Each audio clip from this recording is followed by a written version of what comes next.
అందరికీ నమస్కారం. నా పేరు doctor Gnanasundari, human rights protection council of people national chairperson. ఈరోజు అత్తూరు జిల్లా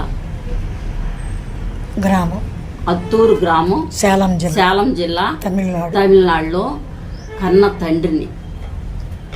తండ్రిని 70 ఏళ్ళు ఉన్న తండ్రిని అతి దారుణంగా కిరాతకంగా కన్న కొడుకు ఇష్టం వచ్చినట్టుగా తండ్రి మీద దాడి చేసి కస కస కస కస ముఖం మీదే కొట్టేసి తను సొంత ఇంట్లో కష్టపడి 9 మాసాలు మోసి పెంచి పెద్దవాడిని చేసి ఆస్తుల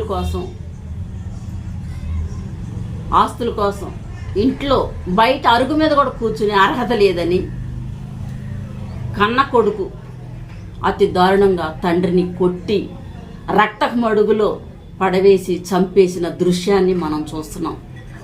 ఈరోజు అనేక ప్రాంతాల్లో, అనేక రాష్ట్రాల్లో, దేశంలో ఎటు చూసినా కూడా కన్నబిడ్డలు, తల్లిదండ్రులు భారం అయిపోయి తల్లిదండ్రులు హింస పెడుతూ, కొడుతూ, తిడుతూ, తిండి పెట్టకుండా, బట్ట ఇవ్వకుండా, అనాథులుగా ఉంచి అనాశరణాలకు పంపిస్తూ, ఓల్డేజ్ హోమ్కి పంపిస్తున్న కొడుకులకి, కోడళ్ళకి ఖచ్చితంగా ప్రభుత్వం చర్య తీసుకోవాలి. వీరి మీద ప్రత్యేకమైన చట్టం తీసుకురావాలి. ప్రత్యేకమైన చట్టాలను అమలు జరగాలి. ఎవరైతే తండ్రిని హింసపెట్టి, తల్లిని హింసపెట్టి కొడుతున్న నా కొడుకులకి, వారికి ప్రభుత్వం నుంచి చేసే ఉద్యోగస్తులైనా సరే, ప్రైవేట్ రంగాల్లో ప్రైవేట్ వర్క్ చేసుకున్న వారికైనా సరే, వారి మీద చర్య తీసుకొని తండ్రిని ఎవరైనా హింస పెడితే ఊరుకోమని ఒక చట్టం తీసుకురావాలని నేను డిమాండ్ చేస్తున్నా, ప్రభుత్వాన్ని కోరుతున్నా. ఎందుకంటే అతి దారుణంగా తండ్రిని కొట్టేసి నా రక్త మడుగులో చంపేసిన దృశ్యాన్ని మనం అందరం చూస్తున్నాం. అలాగే ప్రతి ఒక్కరు కూడా తల్లిదండ్రుల్ని ప్రేమగా మీ బిడ్డల్లాగా ఆదరించండి.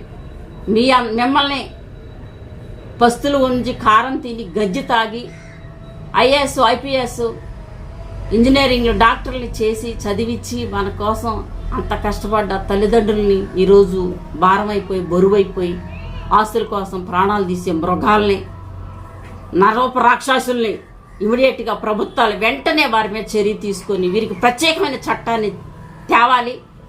వారికి భద్రత కల్పించాలి. న్యాయస్థానాలు వీరికి న్యాయం జరిపేలాగా ప్రభుత్వం చర్య తీసుకోవాలని నేను ప్రభుత్వానికి డిమాండ్ చేస్తూ, ప్రతి ఒక్కరిని కూడా తల్లిదండ్రులు ప్రేమగా ఆదరించండి.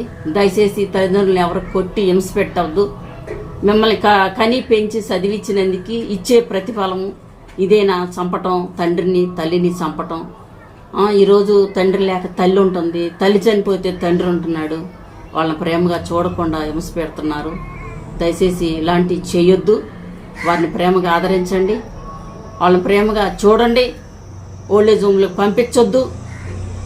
ఇలాంటి వాళ్ళ మీద ఇతను ఎవరైతే ఈ తండ్రిని హింస పెట్టి రక్త మడుగులో చంపేశాడో అతన్ని ఇమీడియట్గా అరెస్ట్ చేసి అతి దారుణంగా వాడిని కూడా రోడ్డు మీద కాల్చేయాలని నేను డిమాండ్ చేస్తున్నాను. ఈ దృశ్యాన్ని మీరు చూడండి. ఈ దృశ్యాన్ని మేము చూడలేకపోతున్నాం. భయంకరంగా పటాపటా కొట్టాడు. అతను వారం రోజులు హాస్పిటల్లో ఉండి అక్కడికే చనిపోయాడు.